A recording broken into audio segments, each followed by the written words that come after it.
জানেন, একটা সময় ছিল যে সময়টাতে আমি আমার নিজের মা বাবাকেও ঘৃণা করতাম শুধু আমার ভালোবাসার মানুষটিকে পাওয়ার জন্য। আমার মা বাবা যতই ভালো কথা বলতো না কেন, তবুও কেন জানি না কানে আমার সেই কথাটা খুবই খারাপ লাগতো। আজকের ভিডিওতে আমি তোমাদেরকে ডিটেলসে সমস্ত কিছু শেয়ার করব। আজকের ভিডিওটি আমি শুরু করলাম সকালবেলার জলখাবার দিয়ে। নমস্কার, কেমন আছো সবাই? আশা করি সকলেই ভালো আছো। আমার চ্যানেলে সকলকেই স্বাগত জানিয়ে নতুন একটা ভিডিও আমি শুরু করছি। যারা ভালোবেসে বিয়ে করতে চাও বা যারা বিয়ে করে ফেলেছো বা যারা সিদ্ধান্ত নিচ্ছ, অবশ্যই কিন্তু তাদেরকে এই ভিডিওটা অত্যন্ত দেখা কিন্তু জরুরি। সকালবেলা সেরকম কিছুই আমি বানাচ্ছি না রুটির সঙ্গে খাওয়ার জন্য। এক পাশে আমি রুটি বানিয়ে নিচ্ছি আর অন্য পাশে চা বানিয়ে নিচ্ছি। আজকে ছিল রবিবার, তো আমি কিন্তু ভালোবেসে পালিয়ে বিয়ে করেছিলাম পরিবারের বিরুদ্ধে। আমার মা বাবা আমাকে অনেক বুঝিয়েছে, শুধু আমার মা বাবা নয়, আমার পুরো ফ্যামিলি, কিন্তু আমি কারোর কথাই শুনিনি। একটা কথা কি জানেন, অল্প বয়সে বলে না যে বেশি বুঝলে যা হয়, সেটাই হয়েছে আমার কপালে। অল্প বয়সে জীবনের সব থেকে বড় একটা পদক্ষেপ নিয়েছিলাম আমার ফ্যামিলি মেম্বারগুলো ছাড়াই। এর জন্যই তো এখন প্রতিনিয়ত আমাকে কষ্ট করে দিন যাপন করতেই হয়। সকালের খাবারটা হাজব্যান্ডকে দিয়ে আমি এই তো সোজা চলে আসলাম কাজকর্ম করার জন্য। আমার এই অভাবের সংসারে প্রতিনিয়ত কিন্তু আমাকে লড়াই করে যেতে হয়। এবার তোমরা বলবে যে তুমি তো বাইরে কোনো কাজকর্ম করো না, তবুও তুমি কিভাবে লড়াই করো?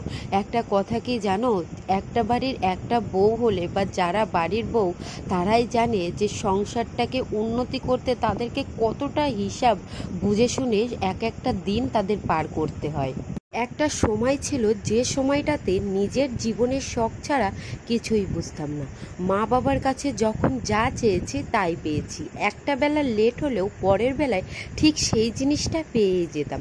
বিয়ের পরে এখন বুঝতে পারি যে জীবনে টাকা ছাড়া জীবনটাই মূল্যহীন। টাকা যদি তোমার কাছে না থাকে, রাস্তাঘাটে বেরিয়েই হোক বা বন্ধু বান্ধবীর সঙ্গে ঘুরতে যেতেই হোক না কেন, বুঝতে পারবে যে পকেটে টাকা না থাকলে পুরো জগৎটাই মনে হয় যে অচল। তো যাই হোক, তোমাদেরকে অনেক কথাই বলে ফেললাম। তাই যারা ভালোবেসে বিয়ে করার সিদ্ধান্ত নিয়েছো, অত্যন্ত একবার হলেও ভেবে শুনে ডিসিশনটা নিও। কারণ বিয়ে জিনিসটা কোনো ছেলে খেলা নয়, চাইলেও কিন্তু সেই জীবন থেকে ফেরত আসা যায় না। আমি কিন্তু আমার বিবাহিত জীবনে যথেষ্ট কিন্তু খুশি রয়েছে। হয়তো একটু অভাব রয়েছে, কিন্তু মানসিক শান্তিটা কিন্তু ঠিকই রয়েছে। এই তো সকালবেলা হাজব্যান্ডকে খাবার দিয়ে দিয়েছিলাম, ও দোকানে চলে গেছে। আর অন্যদিকে নারকোলের পাতা এনে রেখে দিয়েছিল আমার শ্বশুর মশাই, তাই তো সেই পাতাগুলোই আমি চেঁচে এখন এই তো পাতাগুলো কিন্তু আমি গুছিয়ে নিচ্ছি। আমি সকলকে একটা কথাই বলবো, আর যাই করেন কখনোই নিজের মা বাবাকে কষ্ট দিও না। কারণ মা বাবা কখনোই চায় না যে সন্তানের খারাপ হোক। দেখো, আমার বাপের বাড়ি থেকে আমার শ্বশুর বাড়ি এতটাই দূর যে চাইলেও কিন্তু আমি বাপের বাড়িতে যেতে পারি না। পাতাগুলো গোছাতে গোছাতে এদিকে অঝোরে বৃষ্টি, এখনও কিন্তু দুপুরের রান্নাটাও বসায়নি। তাই বৃষ্টির মধ্যে ভিজে পড়েই কিন্তু আমাকে দুপুরের রান্নাটা বসাতে হলো।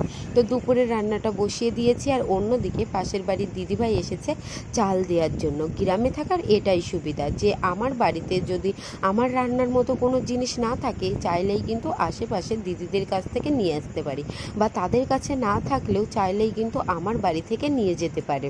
অন্যদিকে শহরের মানুষেরা কেউ কাউকেই কোনো জিনিসই দিতে চায় না। তো যাই হোক, দিদিভাইয়ের কাছে চাল পেতাম, তাই তো এখানে চালগুলো দিয়ে গেছে। আর অন্যদিকে আমার শাশুড়ি মা সকালবেলা চিংড়ি মাছ তার পাশাপাশি পুঁটি মাছ কিনে রেখে দিয়ে গেছে। তো এই পুঁটি মাছগুলো আমি কেটে নিচ্ছিলাম। তার পরবর্তীতে আমার শাশুড়ি মা এসেছিল, তাই মার কাছে দিয়ে দিয়েছি মাছগুলো কাটার জন্য। রবিবারের দিন উনি বাড়িতে থাকলেই আমরা কিন্তু সকালবেলা থেকেই কাজকর্মগুলো একটু দুজনে মিলেমিশেই করার চেষ্টা করি। তো চলো তোমাদেরকে একটা কথা বলি। এই কথাটা এখন আমার কাছে হাস্যকর হলেও তখন সেই সমস্ত দিনগুলোতে অনেক কষ্ট হয়েছে। আমি যখন আমার হাজব্যান্ডকে বিয়ে করি, তখন আমার হাজব্যান্ডের মাইনে ছিল সামান্য 3,000 টাকা। এখন আমি সামান্য কথাটা বললেও তখন কিন্তু এই 3,000 টাকায় আমার কাছে যথেষ্ট মনে হয়েছিল। কারণ সংসারের প্রতি তো কোনো জ্ঞানই তো ছিল না। কারণ ছোটবেলা থেকেই আমাদের বাড়িতেই সমস্ত চাষবাস করা করা হতো, তাই বুঝতাম না যে সংসারে আসলেও মাসে কতটা টাকা খরচা হয়। একদিকে ছিল নিজের ভালোবাসার মানুষ আর অন্যদিকে ছিল নিজের মা বাবা, যে মানুষগুলো আমাকে এতগুলো বছর মানুষ করেছে। তাদের কথাই আমি তখন শুনিনি মাত্র 2 বছরের ভালোবাসায়। বুঝতে পারছো, এটাই হচ্ছে পার্থক্য, যে যারা ছোটবেলা থেকে এতগুলো বছর মানুষ করে দিয়েছে তাদের কথাই আমি শুনিনি, তাদেরকে নাকি ঘৃণা করতো।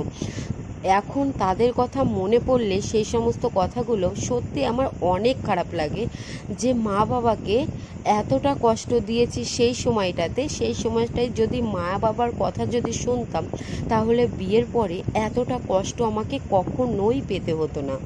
মা বাবার মন তো কিছুতেই তো মানে না, তো বিয়ের পরে আমি মা বাবার সঙ্গে সেরকম কোনো যোগাযোগই কিন্তু রাখতে চাইনি। ভেবেছি যে তারাই হয়তো আমার সঙ্গে কোনো যোগাযোগ রাখবে না। একটা কথা কি জানো তো, মা বাবা সন্তানকে কখনোই ফেলে